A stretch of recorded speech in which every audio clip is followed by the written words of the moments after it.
दोस्तों, कल्पना कीजिए कि आपके घर के बगीचे में अचानक एक ऐसी चीज आ जाए जो आपकी पूरी सोसाइटी से भी पुरानी हो, बल्कि आपके शहर से भी पुरानी हो। अजीब लगेगा ना? अब यही बात पूरे सौरमंडल पर लागू कीजिए। अभी हमारे सौरमंडल में एक ऐसा मेहमान घूम रहा है जिसकी उम्र हमारे सूरज से भी ज्यादा हो सकती है। नाम है 3I/एटलस। और आज हम जानेंगे कि यह चीज है क्या, कहां से आई और वैज्ञानिक इसे लेकर इतने उत्साहित क्यों हैं। नमस्ते दोस्तों, स्वागत है आपका अंतरिक्ष ज्ञान में। बात है साल 2025 के जुलाई महीने की 1 तारीख की। चिली में स्थित एक टेलीस्कोप जिसे नासा फंड करता है, उसका नाम है एटलस, यानी asteroid terrestrial impact last alert system. इस टेलीस्कोप का मुख्य काम है आसमान पर नजर रखना, ताकि अगर कोई खतरनाक क्षुद्र ग्रह एस्टेरॉयड पृथ्वी की तरफ आए तो समय रहते पता चल जाए। इसी टेलीस्कोप ने आसमान में एक ऐसा पिंड देखा जो किसी सामान्य धूमकेतु या क्षुद्र ग्रह जैसा नहीं लग रहा था। इसकी गति और रास्ता बता रहा था कि यह हमारे सौरमंडल का बाशिंदा नहीं है। यह कहीं बाहर से दूसरे तारों के बीच से यात्रा करते हुए आया है। जब वैज्ञानिकों ने पुराने रिकॉर्ड खंगाले तो पता चला कि दुनिया भर के 3 अलग अलग एटलस टेलीस्कोप और अमेरिका की ज्विकी ट्रांजिट फैसिलिटी ने भी इसे पहले से रिकॉर्ड कर रखा था, बस पहचाना नहीं गया था। जब सारे आंकड़े जोड़े गए तब जाकर इसकी असली पहचान सामने आई। इसे नाम दिया गया 3I/एटलस। यहां 3I का मतलब है यह अब तक खोजा गया तीसरा इंटरस्टेलर ऑब्जेक्ट है। इससे पहले 2017 में एक I/ओumuamua और 2019 में 2I/बोरिसोव नाम के 2 पिंड खोजे जा चुके हैं। अब सवाल उठता है, रोज तो लाखों क्षुद्र ग्रह और धूमकेतु घूमते रहते हैं सौरमंडल में, फिर इसमें खास क्या है? जवाब है इसका जन्म स्थान। हमारे सौरमंडल के लगभग सारे पिंड, चाहे धूमकेतु हों, क्षुद्र ग्रह हों, सब हमारे ही सूरज के गुरुत्वाकर्षण में बंधे हुए हैं और उसी की परिक्रमा करते हैं। लेकिन 3I/एटलस का रास्ता कुछ और ही कहानी बताता है। इसकी गति इतनी तेज और इसका रास्ता इतना खुला हाइपरबॉलिक ऑर्बिट है कि यह कभी भी सूरज का बंदी नहीं था। यह सिर्फ मेहमान बनकर आया है और कुछ समय बाद हमेशा के लिए वापस गहरे अंतरिक्ष में निकल जाएगा। और सबसे चौंकाने वाली बात, वैज्ञानिकों का अनुमान है कि यह पिंड करीब 3 से 11 अरब साल पुराना हो सकता है। यानी यह मिल्की वे गैलेक्सी के केंद्र के आसपास किसी बहुत ही प्राचीन तारे के इर्द गिर्द बना होगा, शायद हमारे सूरज के जन्म से भी पहले। अगर यह सच है तो यह अब तक इंसानों द्वारा देखा गया सबसे पुराना ठोस पिंड हो सकता है। जरा सोचिए, यह टुकड़ा तब बना था जब हमारा सूरज, हमारी पृथ्वी कुछ भी नहीं था, और आज वह टुकड़ा हमारे घर के आंगन से गुजर रहा है। अब आते हैं इस कहानी के सबसे दिलचस्प मोड़ पर। सितंबर से अक्टूबर 2025 में 3I/एटलस मंगल ग्रह के काफी करीब से गुजरा। इस मौके को चीन ने बिल्कुल नहीं गंवाया। चीन का मार्स ऑर्बिटर तियानवेन-1, जो पिछले 4 साल 8 महीने से मंगल की परिक्रमा कर रहा है, उसने अपने हाई रिजोल्यूशन कैमरे HiRIC से इस पिंड की तस्वीरें खींची।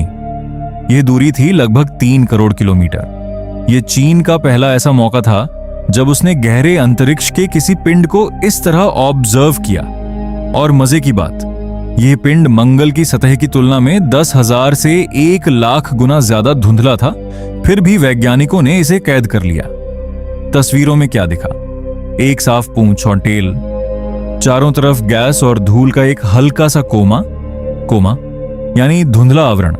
ये दोनों चीजें साबित करती हैं कि 3I/एटलस असल में एक धूमकेतु है, कोई सूखा हुआ पत्थर नहीं। जैसे जैसे यह सूरज के करीब आया, उसकी गर्मी से इसके अंदर जमी बर्फ और वाष्पशील पदार्थ वॉलेटाइल्स पिघलकर बाहर निकलने लगे, जिससे यह पूंछ और कोमा बना। तियानवेन-1 ने 3 अलग अलग मौकों पर 30 सितंबर से 3 अक्टूबर के बीच इसकी तस्वीरें ली। इन तस्वीरों में एक दिलचस्प बात दिखी। सिर्फ 4 दिनों में इसकी पूंछ का आकार पंखे जैसी शक्ल से बदलकर एक लंबी घुमावदार शक्ल में बदल गया।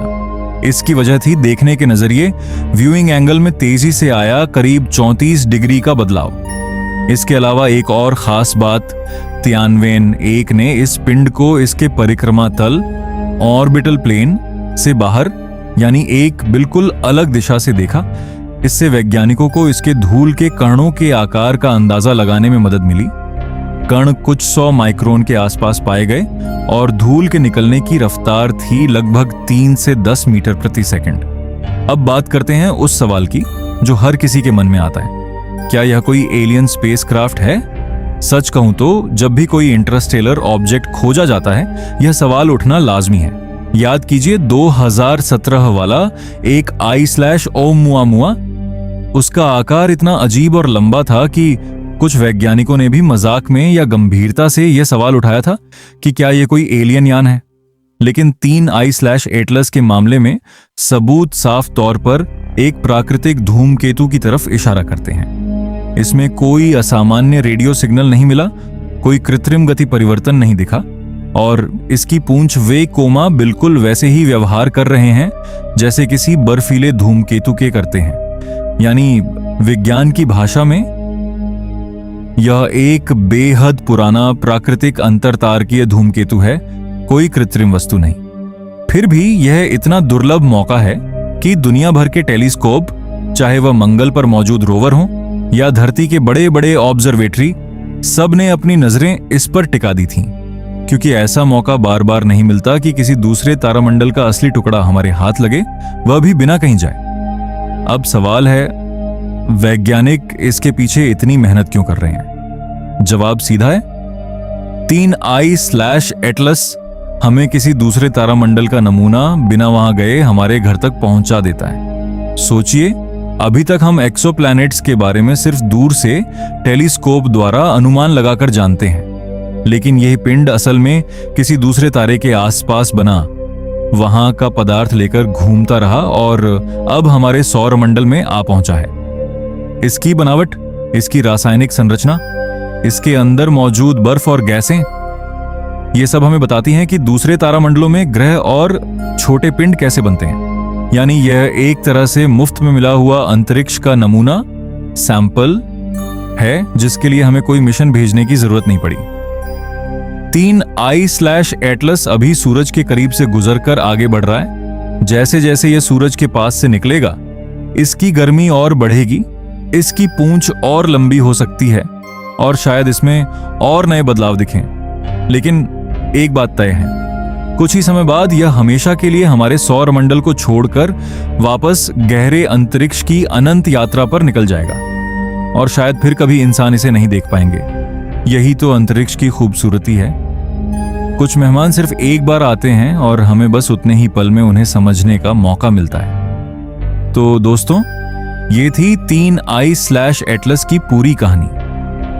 एक ऐसा पिंड जो शायद हमारे सूरज से भी पुराना है, जो किसी दूसरे तारामंडल से यात्रा करके हमारे सौरमंडल में आया और चीन के तियानवेन 1 जैसे मिशनों की बदौलत हमें इसकी झलक मिल पाई।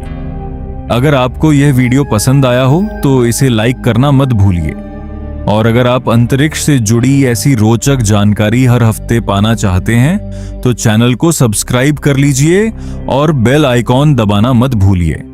कमेंट में बताइए, आपको क्या लगता है, क्या भविष्य में हमें और भी ऐसे इंटरस्टेलर मेहमान मिलेंगे? मिलते हैं अगली वीडियो में, तब तक के लिए नमस्ते।